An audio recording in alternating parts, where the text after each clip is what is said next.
अवधूत चिंतन श्री गुरुदेव दत्त श्री स्वामी समर्थ. चैत्र अमावस्या पुण्यप्राप्तीसाठी उपाय. 7 मे ते 8 मे सकाळी 8:51 अमावस्या आहे.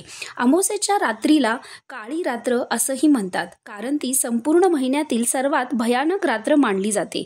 त्यामुळे या दिवशी काही कामं टाळलीच पाहिजेत आणि पुण्यप्राप्तीसाठी काही कामे केली पाहिजेत. चैत्र अमावस्या हा दिवस पितरांच्या पूजेसाठी शुभ मानला जातो. या दिवशी घातलेले श्राद्ध आणि ब्राह्मण भोजनामुळे पितरांना शांती मिळते आणि आपल्याला त्यांचे आशीर्वाद लाभतात.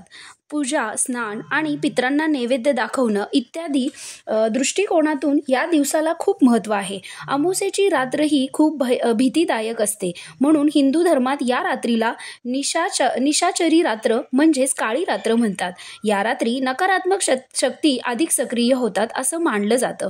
या दिवशी पुण्यप्राप्तीसाठी हे करा उपाय.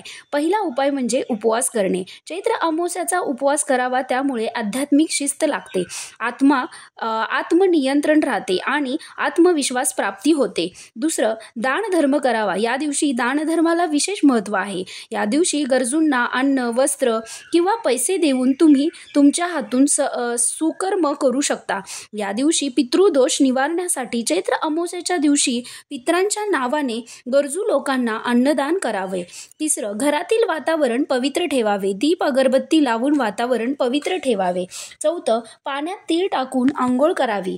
पाण्यात तीळ टाकून आंघोळ केल्याने शनी दोष दूर होतात. या दिवशी स्नान करून सूर्याला नमस्कार करावा, त्यामुळे ग्रह दोष दूर होतात. पाचवं, पिंपळाच्या झाडाखाली दिवा लावावा. यामुळे पितरांना मुक्ती मिळते व चैत्र अमावस्येला पिंपळाच्या झाडाखाली दिवा लावल्याने सर्व रोगही दूर होतात. सहावं, आध्यात्मिक कार्यात व्यस्त रहा. मंत्र वगैरे जप करा. धन्यवाद.